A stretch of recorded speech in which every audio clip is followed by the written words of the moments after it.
turned the corner and there. Yeah, I know. Yeah, comes on Shabbos. Yeah. He's a nice guy. We got to get him back here. Well, he's moving back to I know. He told me. Okay, we want him. He's a wanted man. Tell him. Okay, we are on Mem Zayin Amar Aleph. We are on 47, 47A, 47A2. The last thing we said was just to bring everybody up to date. Adam, if you want to send to the group that we're on, we have a pan that Rav Yochanan went on record to say that on Shabbat, a pan with ashes, let's say there was ashes from before the Shabbat, and those ashes, and you're able to move the pan with the ashes on Shabbat. So the obvious question is, the ashes should be mukseh, because what purpose does ashes have? So how are you able to go ahead and move the pan with the ashes on Shabbat? So the Gemara said that it's talking about the situation was that before Shabbat he had in mind to use those ashes for a purpose. What was the purpose? To go ahead and if there was a anything that was wet that needed to be covered, let's say spit or other wetness on the floor, good morning, Asaf, the ashes were going to be used for a purpose to absorb the wetness, and therefore he was allowed to move the pan with the ashes on Shabbat. It wasn't considered a problem of moving a muksa item. Okay, that's what the Gemara said. And then the Gemara said, and the chidush is, and what's the obviously it's not muksa if you designated it before Shabbat for a positive, for a constructive purpose. So the Gemara says, "Good morning, Simon. Look who's back. We got Max's back, Simon." Good seeing you. So the Gemara says, isn't it obvious? The Gemara says that even though in the pan there was little pieces of wood that was broken pieces of wood, and that piece of wood that's broken has no purpose for Shabbat. You can't. Wood is mukseh on Shabbat, like eitzim vavonim, stones in the world. What? There's no purpose. I don't have a purpose. Let's say do something with the stone before Shabbat or designate it. We have to see exactly how you can make a stone on mukseh, right? But the stones in the street are mukseh. I'm separated from using them on Shabbat. Wood is separated from me on Shabbat. So it has little pieces of wood in the pan, which is insignificant. And since that, even though that's a muksa item, but the non-muksa item is ashes. Now, usually, and I'm able to go ahead and move the ashes because the ashes are more significant. The non-muksa item is more significant than the muksa item. You have a pan with a mixture of things, wood, a little piece of wood, and ashes. I could go ahead and now I think we have to look it up. It could be that if I would be able to shake out the muksa item, then I should not just walk around with the muksa and the non-muksa, even though the non-muksa is more important. But here you can't shake out. If you shake out the piece of wood, the ashes are going to fall all over the place. So you can't shake out the muksa item. So you could go ahead and we have to look more into that point, that detail. But therefore, the Gemara says that's why Rabbi Yochanan allowed him to go ahead and move the pan, because the pan contained muksa and non-muksa, and the non-muksa is more important than the muksa, right? It's more important as in it's a more higher quantity. More significant, more valuable, right? Even if it was a small percentage of what was in the pan. Right. It's not about volume; it's about value, right? And the process of shaking the pan separating what you want, what you don't want, that wouldn't pose a problem with drugs. I'm saying the issues are generally, there is issues of mixture and bowl rest separating selected. But here, I'm not. I'm going to take out when I need the ashes. I'll take out the ashes. So take out the good from the bad, even if it will be mixed together. Right? You could take out if you have a mixture of good and bad. You could take out good from bad, and also you have to know if that's called a mixture, because sometimes when things are so significantly independent of each other and recognizably separate, so it's not, it might not be considered that you get into the details of how those laws, what's called mixed and what's not called mixed. So the Gemara challenged Meitivate. I think that's where we got up to yesterday in Meitivate, and the Meitivate in the art scroll is on the first column. Meitivate, when they're challenging Rava's approach. For 4782. Meitivate, Shavin, both Rabbi Yehuda and Rabbi Shimon, there is an argument by a earthenware utensil. Earthenware utensil, being it's the material of earthenware is not clay, it's not such great material, and if you light oil in such a utensil, the utensil the oil remains absorbed in the walls of the utensil.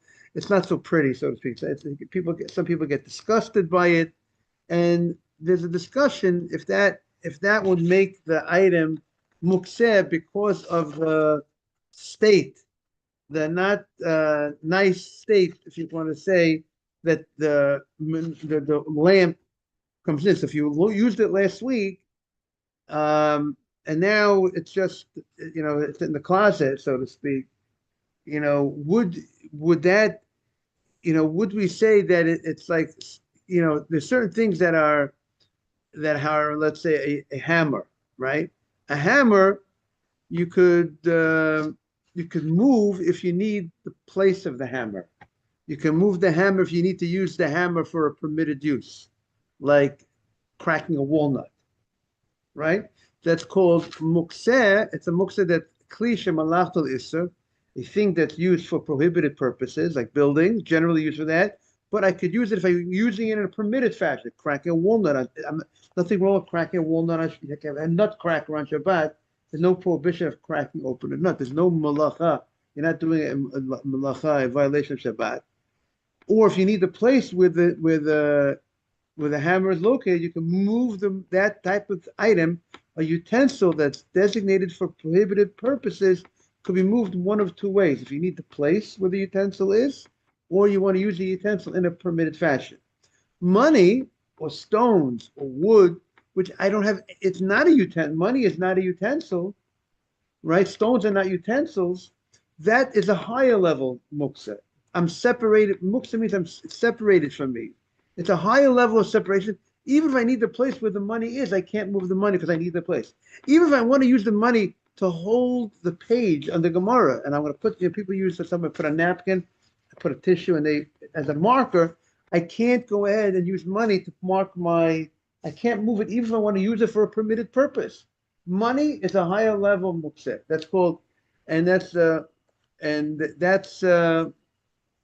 even I can't move it even for any purpose. But how do I get money off the table if I left it on Shabbat? I could knock it off my elbow. If I can move muksa items, right, Simon, in a not usual way. If it's a muksa, I could kick it with my foot. I can knock it with my elbow. That's the way to get the muksa out of here. A lot of unusual movements, right, Adam? That's the way, and that's a way for any muksa item. You want to get rid of it, it's in your way. Just, obviously you're supposed to prepare yourself before Shabbat, move things around before Shabbat. Things that you shouldn't have to come on to that. But obviously, if you need to come on to it, you have that legal loophole. So now the Gemara, so we had a question, but what level do we say that this lamp, that's an earthenware lamp, is disgusting type of thing? Now on Shabbat, you want to go ahead and use it for a permitted purpose.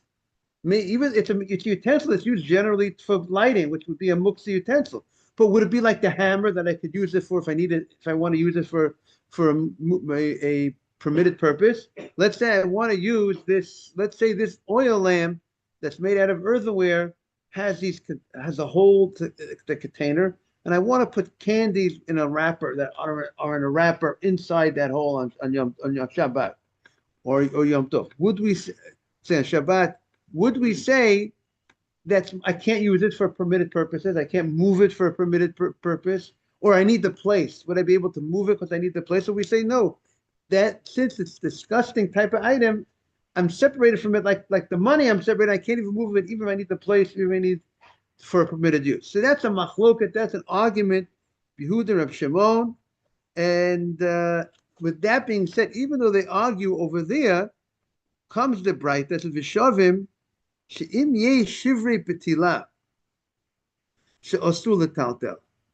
If I have pieces of betila, it's like like we have betila sapeged, a wick, broken pieces of wicks that are in the item in the lamp. That even if you hold that muksam machmat mius, the fact that something is not pleasant, it's disgusting, does not make it mukseh. But if it has within it pieces of broken pieces of petila, of a wick, that will make this item osur letaltel. That will make the pan forbidden to move, right? So now what's the reason for this prohibition, that it should be forbidden? Because the pieces of the wick are mukseh, and the lamp is containing the mukseh. Now the lamp has leftover oil in it, so the lamp has oil, and it has pieces of wick, and the oil, the Gemara's understanding, is more chashuv, is more important than the wick, the broken pieces of wick, and yet we say that I can't move the lamp. I can't, even if there wouldn't be this, if there were just, meaning according to the opinion that says that it's not mukseh, according to the opinion that says, let's say Rabbi Shimon, that says that there wouldn't be a problem to use this lamp because of the fact that it was not so pleasant, or even the fact that Rabbi Shimon doesn't hold of mukseh. Let's say he doesn't hold of mukseh in general. He holds of mukseh. Morning, Adam. Look who's here. Look at that. What a day. Adam and Max are back. Right? Adam, we have the Gemara right over there on the corner. Trying to remind you, if you didn't say Birkat Torah yet, to say Birkat Torah. Okay, it's great to see. This is a special day. So we have this wick, this broken piece of wick, and yet, nevertheless, that we still say, even if the item in the pan, there's two items in the pan. There's this wick in the pan, which is a muksa item. Shabbat. What do I have nothing to do with the wick on Shabbat, right? And there's pieces of wick, and I have a non-muksa item. I have oil in this pan. You got it, Adam? We got two items. We got a pan, and I got two items. We're on 47A2. I have two items in this pan. I have broken pieces of wick, which is a muksa item on Shabbat. What do I have to do with wicks on Shabbat? I can't be making fires on Shabbat with wicks. And I got leftover oil in the pan, which is not muksa. And now I have two items, and the non-muksa item is more significant than the muksa item. So now the question is, am I allowed to move this pan that has both muksa and non-muksa? So we say that we can't move the pan.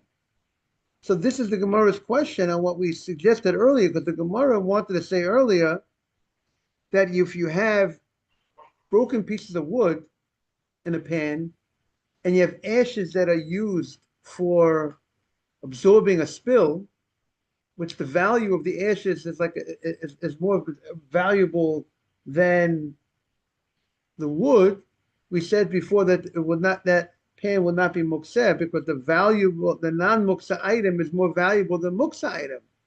And here we're saying that if you have by the way, that's what people on Shabbat, some people put chalot. What we do is we put challah on the table before Shabbat. Before Shabbat ends, you have challah on the table. Some Svardim, what they do is they put some jewelry on maybe near the tray which contains the mukseh. What's mukseh item is the candelabra, the lichter, that you're lighting for Shabbat candles. That's a mukseh item. The table is now, and then you have if you have on the table, if the table is supporting mukseh, so we have a rule that whatever if it supports the mukseh and it's there from before Shabbat, it has the status of the mukseh. So I would not if I have a table, right, Simon, and I have the candles are on the table from before Shabbat, obviously, and now the candles go out. Can I move the table when the candles go out? I can't move the table when the candles go out because the table became mukseh. There's no problem of touching mukseh. You can't move mukseh, right? I could use the table on Shabbat, but I can't move the table on Shabbat. What do you want to say, Adam? It's basis because it's a basis. It's a support. So this table will be supporting the mukseh, and then it has a status of the mukseh. Because a table, when you support the mukseh, you become secondary to the mukseh. You take on the life of the mukseh item. You become the mukseh item. Whatever status that mukseh item has, you become. But if you put on the table something which is more important, now the question is the question is maybe the piece of jewelry might be more significant, might cost more than but we rely on the fact of the need for challah on Shabbat is so significant, we allow just having the challah on the table before Shabbat, and that allows you that when the light goes out, you can go ahead and move the lamp. Move the not move the lamp, not the lamp, the table, not the lamp, the table. Lamp is very heavy, high level mukseh, but you can move the table on the Shabbat, right? So because we have the muksa and non-muksa item on the table, and we consider that non-muksa item more significant for our purposes. Yes. Jewelry because candelabra can get silver, and so it's very expensive, and so you want something that's more expensive to counter. I'm wondering because maybe they don't hold up that the challah is significant enough because the value of the candelabra. Right. I'm wondering. That's what I'm wondering. Because one of the people here said they put jewelry on that over there. That's what I'm wondering if that's their reasoning. And I think there's a sefer called Kitzur Hilchos Shabbat. What? Yeah, whatever your custom, whatever your community custom is. The more significant. Right, exactly. Right. Meaning, maybe you say the meal for Shabbat. It's a good question. How we have to look up exactly how they are. Why should the challah be good enough? But the fact that it plays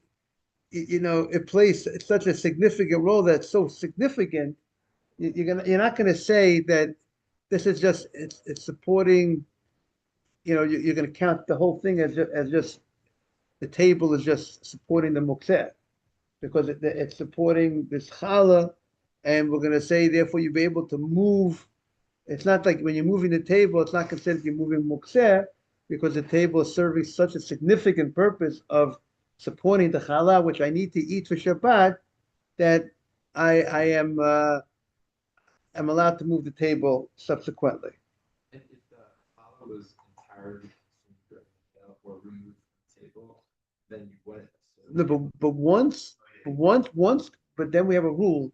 To be a basis, you have to be a basis only if the throughout the Bein Hashmashot, throughout when Shabbat, the beginning of sunset till it gets dark, it contained it contained the muksa item. But the fact that you're not eating the challah until you come home, and so throughout that twilight, it was not a support for muksa because it was holding the challah. So now the question we could think about what would be, you know, right, but right, It doesn't change that. It's like- right. Once it's not a step now, then right. What do you want to say, Adam? It's locked in. Okay. Right, got like that the But tape. if you remove the food and you leave the. Right. The status of The table Okay. status is not muksa status, but now the table has a candelabra on the table. So now that's called. We'll I think we'll define that. That's called tiltul min hatzad. Now, if I want to, I can't move the candelabra itself, but if I'm not moving the candelabra directly, I'm moving it, let's say, from the side by moving the table, and that moves the candelabra. If I'm moving a non-muksa item that contains a muksa item, but I'm not moving the muksa item directly, and I'm moving, the purpose of this movement is for not for the muksa. If I'm moving the table now, later on in the evening, and I'm moving it for the with the candelabra, the challah is not on the table, but I'm moving it for the purpose of the candelabra. I want the candelabra to shine, not to shine. I want it in the other room. I want the way people will like. I like the look of the candelabra on the side. I want the table over there, not because I need a table over there. The table is a non-muksa item. Not because I want to eat there.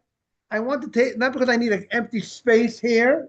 I need the place. I don't need the place. I don't need I don't need the table. I'm moving because I want the candelabra over there. That will be a problem. But that's called moving from the side for the purpose of the mukseh item. But if I'm moving from the side, not directly, I'm picking up the table for the purpose of not the non-mukseh, I need the space. Agam has to play here. We need the space. I could do it, but that's not for the muksa, right? That seems to be right. What's going on? It's very important that custom the challah on the table before Shabbat. You know, we got to right, Adam. We got to get the challah on the table before Shabbat. It's a married man, right? You got to get the challah on the table. That's his job in the house, right? Prepare for Shabbat. He puts the challah on the table. No, you know, it's brought down, right, Simon, that the man should help out for Shabbat. He should do something for Shabbat.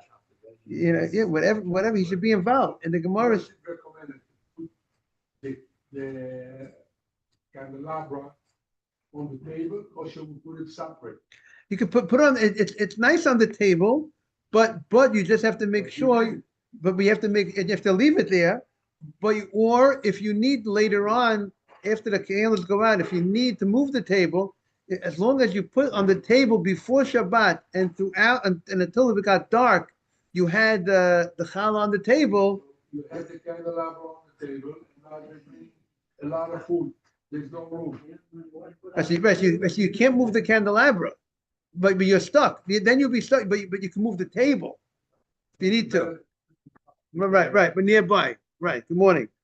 Good to see you, Stephen. So the Gemara says. So they both agree. If you have these pieces, if you have this candelabra, morning Abraham, if you have this candelabra, or you have this lamp, this Shabbat lamp, and it has pieces of wick and oil in this lamp, I could go in and move, even though the oil, the Gemara's question is the oil was more significant than the pieces of wick, and yet we say you can go ahead and move it. You can move. It's not considered mukseh. So the Gemara. So that's a question of what we said earlier, because we said earlier when you have a lamp, when you have a pan, and the pan contains a mukseh and non-mukseh item. Right. Again, this Gemara said you can't move the lamp that contains the broken pieces of broken wick with oil. That's what the Gemara's understanding, and you can't move it, even though the oil is more significant than the broken pieces. And the Gemara says, Amabaye begalila shano. That's in the Galilee area. Galilee area it's hard to get linen. It's from the flax. The flax you make the thread, you make the wicks from the flax. The flax turns into linen, and therefore, and the wicks are very expensive over there. So these broken pieces of wick that you're going to reuse have value. This muksa item has a nice value, even more valuable than the oil itself, and therefore.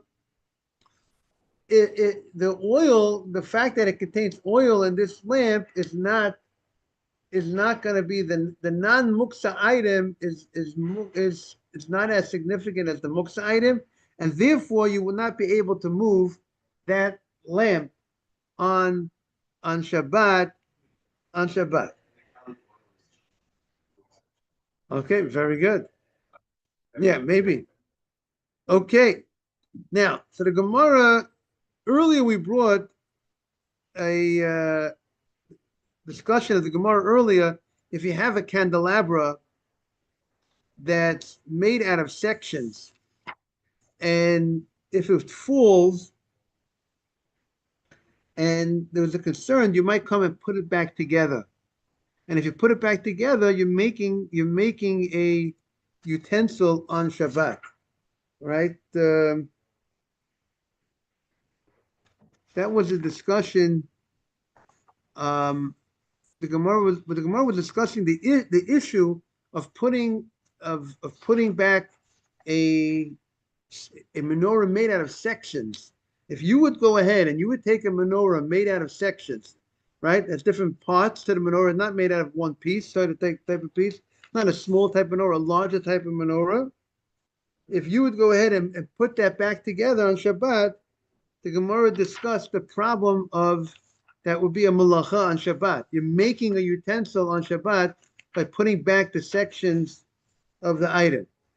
That was what the Gemara was discussing earlier. So now, with that being the case,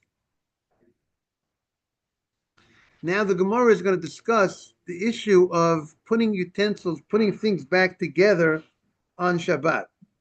So the Gemara says, Levi bar Shmuel ashkechinu l'Rav Abba Rav Huna bar Chia. Levi, the son of Shmuel, he met Rav Abba and Rav Huna that was standing on the entranceway of the house of Rav Huna.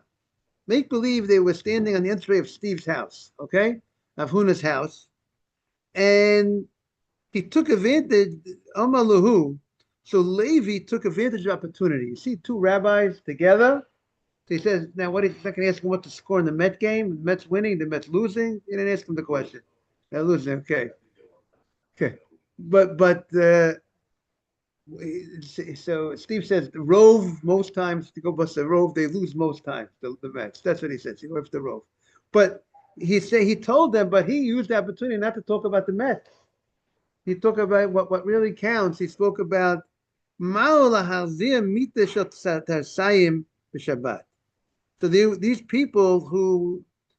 were the people that make, they're involved in the coppersmiths, so to speak, and they travel, they go from city to city.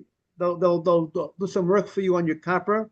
You need to fix your copper, make it different sizes, different shapes, whatever the coppersmiths, whatever they do, and they would carry a bed. They would travel with a bed because you got to go to sleep at night. They go from city to city, and they take a movable bed with them, so to speak.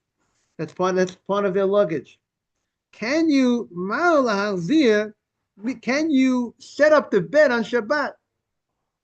Can you set up this bed? Morning, Levi, on Shabbat. Is setting up this bed on Shabbat a malacha?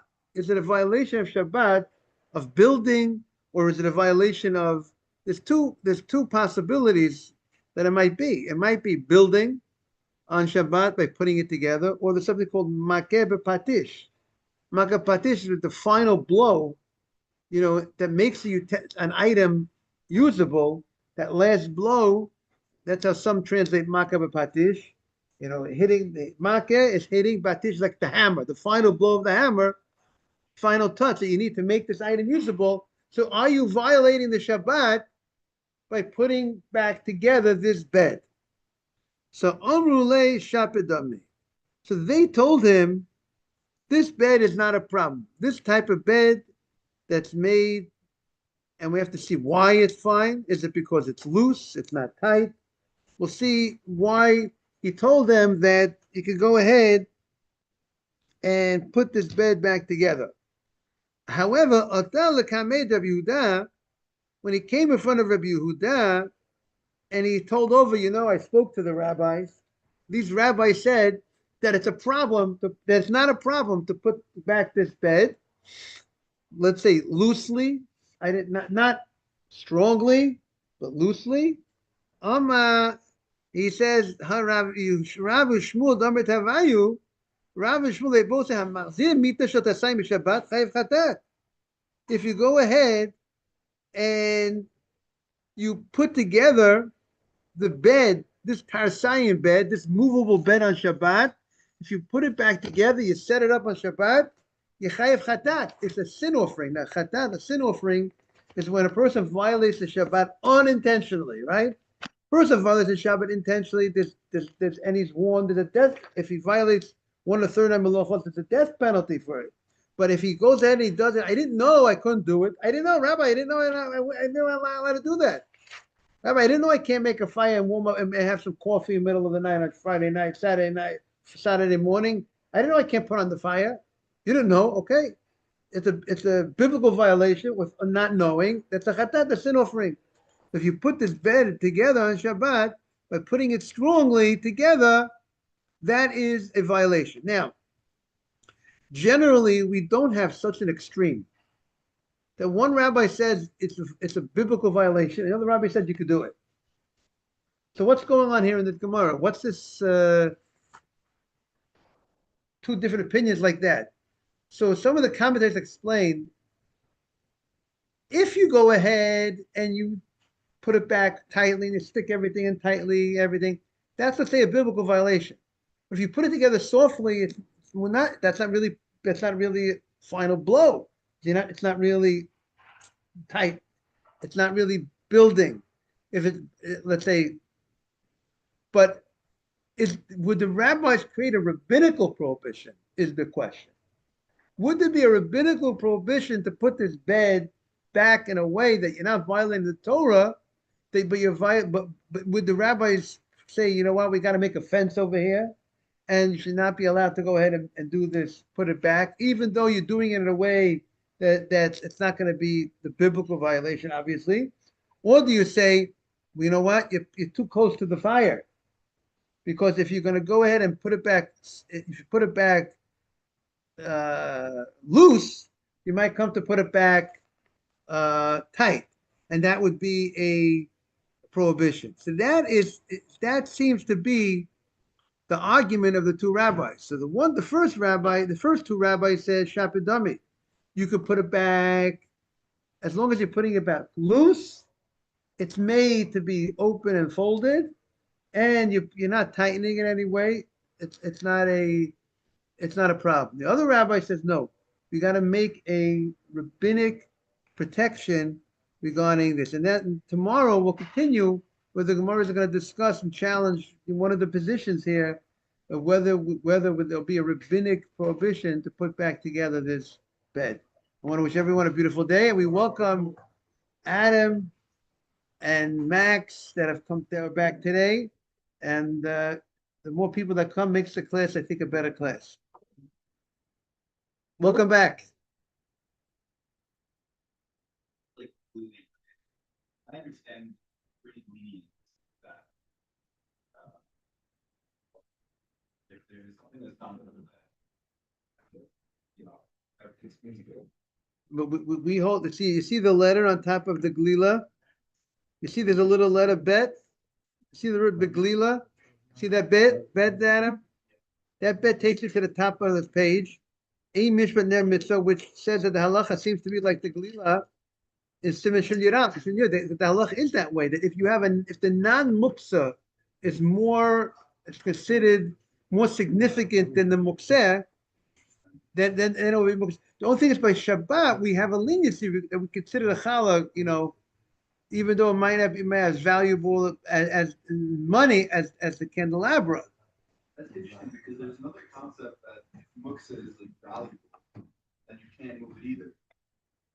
Right, the muksa is valuable means that concept is if you have an item So that shma, then if you're moving on, you're 99% chance so shma because you're worried that the item get lost, damaged. you're talking about muksa machmas chasar and kiss, the item that you're very sensitive to, that because by handling it, something will happen to it. But generally, that's it. But here it's not.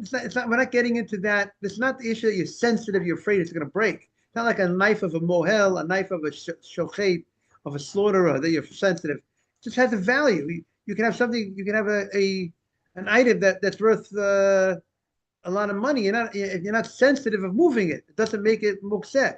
You know what I'm saying? If you have a suit that's $1,000 suit, it's not